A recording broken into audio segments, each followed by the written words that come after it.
Customs and Border Protection officers are patrolling the tarmac. We're gonna hit a few Caribbean flights, and they're gonna see what else is dropping in later on. We're gonna use this mobile X-ray to X-ray all the bags. So as of late, we've been a run on cocaine and some of the food items, drink bottles, mixes. One Caribbean cocktail in particular is on the radar.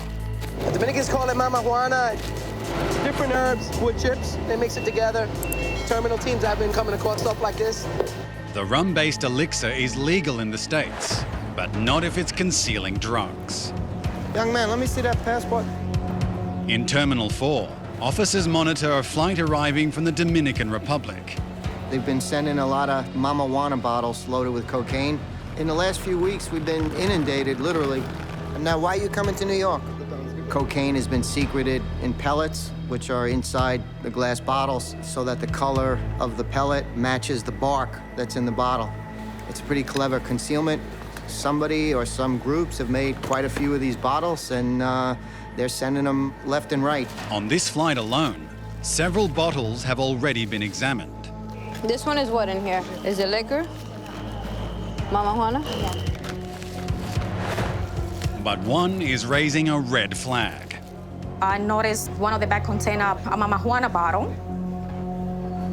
I run the bottle through the X-ray to make sure that everything was in place. I noticed an anomaly.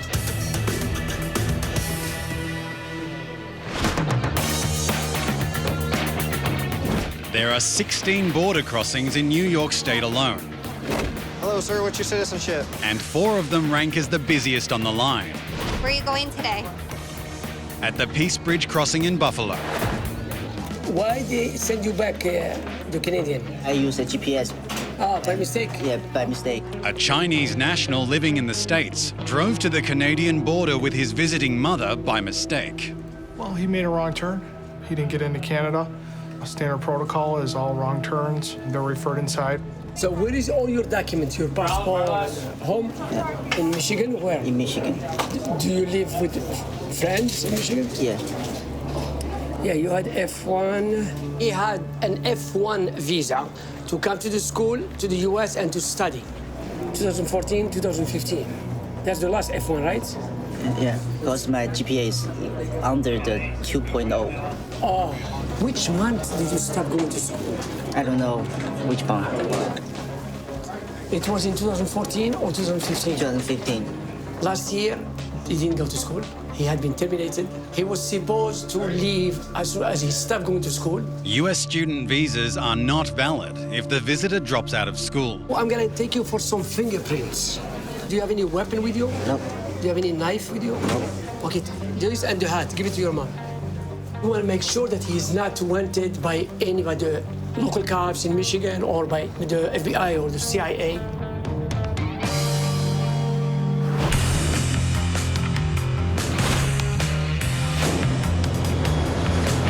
At Chicago's O'Hare International Airport. Is this everything you brought with you? Estas son todas sus maletas? Sí. Officers pull aside a Colombian traveler. Through my translator, I was able to find out that he told the U.S. consulate that he was going to visit relatives in Miami, and he's a long way from Miami. He got the visa 7 days ago. La visa que agarraste hace 7 días? La misma. But there's been a change of plans. He says he wants to go to Wisconsin to go skiing. If you plan to go in the snow, where are your boots? ¿Dónde están sus botas si vas a la nieve? Las compré acá. He said he planned to buy them here. Doesn't have everything in his bags that tells me that he's going skiing. His story doesn't make a whole lot of sense. Okay, go ahead and repack it. Officers examine the traveler's phone. This girl right here? That's the first thing you pull up? Yeah. Based on his phone, he's coming here to visit a friend. Hey, you want to walk with me real quick? He's going to walk back up to immigration for their exam. Okay, tienes familia en Miami. Yeah. He originally said he was coming to visit his aunt and uncle in Miami. Okay, tú sacaste tu visa hace unos días. Sí. We discovered that he was here to visit another person. We wanted to find out why he was trying to hide that information from us. Y tú sabes cómo ella está en los Estados Unidos. Ella es ciudadana americana, ella es residente, está aquí en visa. Entonces no tengo clara si es. He has no idea what her status is in the U.S. He says that they've never discussed it. The traveler also claims he has no contact information for the woman other than her address. He was going to take a taxi to her house. ¿Cuál es la razón que ella no te vino a recoger? Para nosotros esta persona no existe. No tienes ni siquiera el cumpleaños de ella. No tienes ni siquiera el número de teléfono. Tienes una dirección, pero la dirección no es suficiente. Si tú tienes la información que te pedimos, nosotros lo podemos verificar. Bueno, buen día. He's saying he might have this girl's number. At the JFK International Mail Facility in New York City. We got 6 carts here from India that are filled with pills. Small doses pack a powerful punch. All these carts have some sort of controlled substance in them. You go online or you go to some type of black market to get your medication. This is how they're sent in. About 40% of the pharmaceuticals taken by Americans are manufactured outside the country. A lot of times it's mainly personal use stuff. Customs and Border Protection considers a 3-month supply as personal use. All right. So this is tramadol. Tramadol is a painkiller, Schedule 4 substance. Let's see how many we got in here. Looks like there's only 6 in here.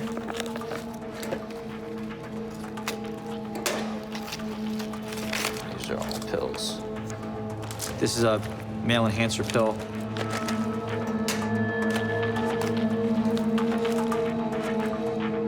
Venlafaxine, controlled substance, painkiller.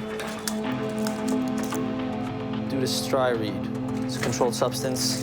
We have thousands and thousands and thousands of these cards coming in every week.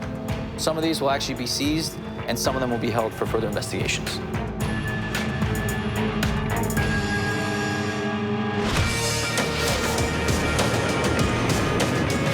Across the tarmac in Terminal 4. Is it liquor? Mama Juana? Yeah. Officers search for concealments inside bottles of a rum and bark-based Caribbean cocktail called Mama Juana. I noticed one of the bag contained a Mama Juana bottle. I run the bottle through the X-ray to make sure that everything was in place. I noticed an anomaly, so I have to break the bottle. And now we're sorting through the mix of glass and wood shavings. As you can see, the stick that they use, the wood, and they can look like the same color. It's also wrapped with aluminum foil, and inside a white substance. The substance tests positive for cocaine. And the passenger is gonna be placed under arrest. We're gonna weigh it for prosecution purposes. When the defendant goes to court, we need to know exactly what the weight of the narcotic is, and he can be charged properly. What we've recovered from the bottle was approximately 789 grams of cocaine. That's just one of many different smuggling methods we see here at JFK. We won today.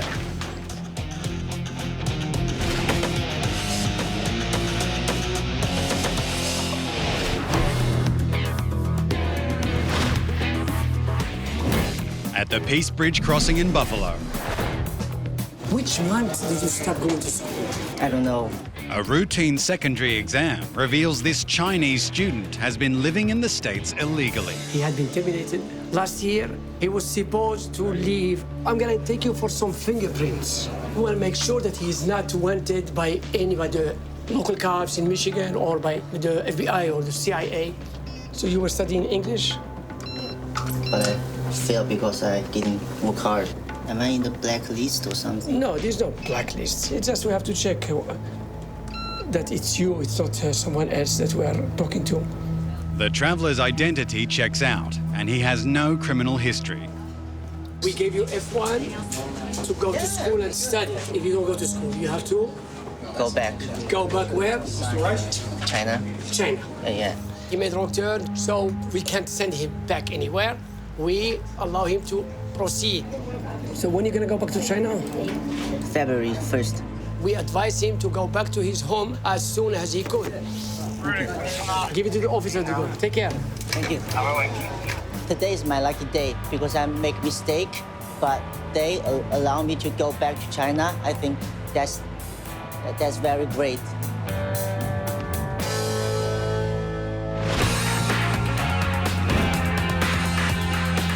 Tapping into the American market can be lucrative, Are you bringing any products into the U.S.? but foreign entrepreneurs have to pay to play. Anything over that $2,500 mark, it's a commercial entry. These are $500 watches almost. You have to have a customs broker file the paperwork, or there has to be some sort of entry documents to bring those items into the country. At Chicago's O'Hare International Airport, So that's a jacket and a purse that matches. Okay. an officer verifies the commercial declaration of a Chinese clothing designer on her way to a New York fashion show. She's gonna go there, present her wares that she makes. Just samples, just show to the customer, right? Okay. Sample merchandise is not subject to duty since it isn't being sold. I've seen it time and time again where somebody is bringing in sample merchandise, and then we crack the bags open and there are price tags, there are sizing labels. Oh no, we're tagged for sizes and styles. Yeah. Lo and behold, everything is in perfect, pristine condition. It's even on hangers, and they've got tags on the inside that says a model number, but it'd be very easy to just write a price on there as well. Once you start putting tags on things with sizes and styles, that tells me you're gonna sell them. This is made by hand. But how is it marked as a sample? They have to be marked and they have to be mutilated. As in you have to have a big hole cut in them. All right, they cannot be sold. And you have to prove that it's not going to be sold So here. I have to improve this is a sample. Correct. Okay. Either that or you pay duty on it. I need to have a guarantee that you will not sell this. I'll give you scissors. You can cut up all your samples or pay the duty and keep them as they are.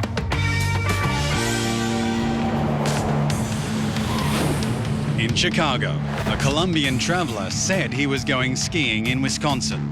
If you plan to go in the snow, where are your boots? But his story doesn't add up. We discovered that he was here to visit another person. ¿Cuál es la razón que ella no te vino a recoger?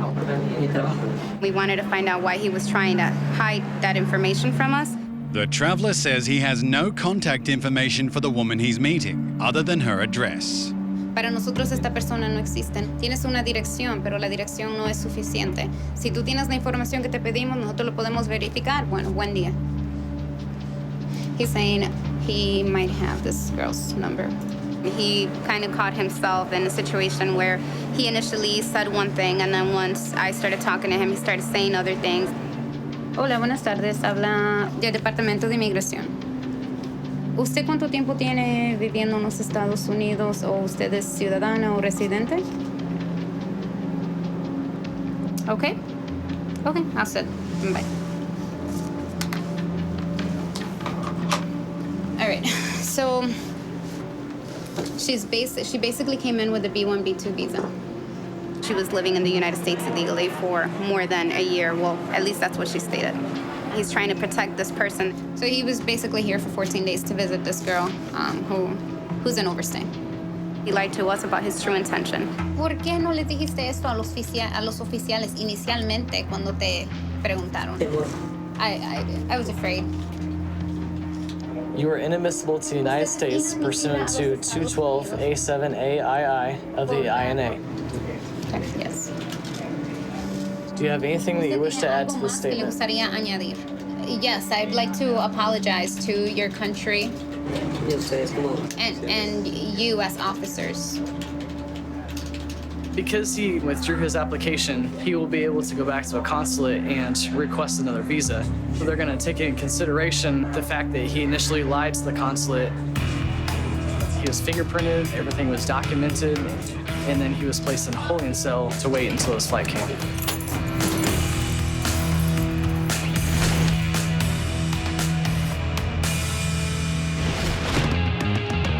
Back in secondary inspection, Oh no, we're tagged for sizes and styles. Yeah. a Chinese clothing designer claims her high-end threads are samples for a New York fashion convention. You have to prove that it's not going to be sold here. Either that or you pay duty on it. I've seen it time and time again where somebody is bringing in sample merchandise, and then we crack the bags open and there are price tags, there are sizing labels. Sample merchandise is exempt from duty and taxes. I need to have a guarantee that you will not sell this. You have your choice. You can I'll give you scissors. You can cut up all your samples, or you can pay the duty and keep them as they are. Catch well is... Put a hole in the back, about that much. Yeah. Or put a hole in the underarm down here. You cannot sell that, all right? Does that make sense? These samples we will put in the fair to show the customer. Right. That's why if I cut it, maybe the customer have confusion. Maybe my sample or my production have some problem. She did not want to cut up her items at all. Didn't want to do it. This is the declared value that you've given me. Now, I have a hard time believing that those are 15 cents a piece. She was declaring the value of each jacket to be 15 cents. 15 cents. What would the sale price be on each one of those jackets? Different price. Right, different price, not 15 cents. You go out of business real fast. Yeah. Around 15 to 35 around. So it's got to be a lot more than $35. You means I have to show you the prices, right? Yes. Wait a moment, because you didn't trust me, right? That's right. Since opening in 1938, the Blue Water Bridge has connected Sarnia, Ontario and Port Huron, Michigan. How old were you in that photo? I think I was about 22, 23 years old. You're a handsome man. Yeah, I was then, maybe. Today, a Canadian cross-border shopper with a criminal past is rerouted to secondary inspection. On primary, he presented a lifetime waiver of admissibility to the U.S. And with that lifetime waiver, he's required to have an I-94 every 6 months. So he was sent inside to be issued a new one. So you have a criminal record? Yep. For what? For possession of marijuana and break and enter and possession of stolen goods. And when did that occur? Oh, God. 40 some odd years ago. You were a young man then? Oh, yeah. Young and foolish. So now anyone with a criminal waiver is expected to come in at least once every 6 months so that we can run criminal background checks on them to make sure that nothing has changed and they're still admissible to the U.S. Yeah, I like the good old days. Used to walk across the bridge when I was like 12 years old. Yeah. No ID, nothing. Guys would just wave you through. Nobody really thought of it as two separate countries. 9/11 changed a lot. Oh, it changed everything. That border crossing card was like a gold pass. All I had to do was show it, and they'd just say, see you later. Okay, if you could remove your hat, I have to take your photo here. He had stories about the good old days, but he understood the way it is now. It was a pleasure to deal with him. Okay, there's a $6 fee for that document. A lot of people aren't as congenial as he was with the new changes in the security of the nation. I understand the problem. You know, it's the world we live in today. No country can be too safe at the border.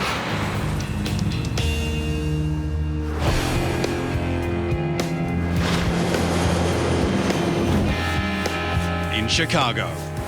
Now, I have a hard time believing that those are 15 cents a piece. An officer is not buying the declaration of a Chinese clothing designer. She was declaring the value of each jacket to be 15 cents. I have to show you the prices, right? Yes. Wait a moment, because you didn't trust me, right? That's right.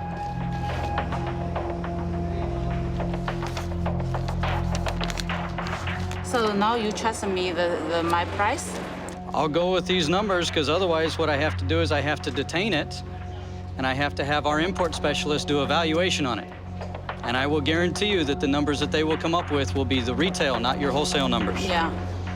In the future, when you bring this many jackets in, you're going to have to have a customs broker. Yes, I know. All right, because you're bringing in, the retail price on this is way more than $2,000.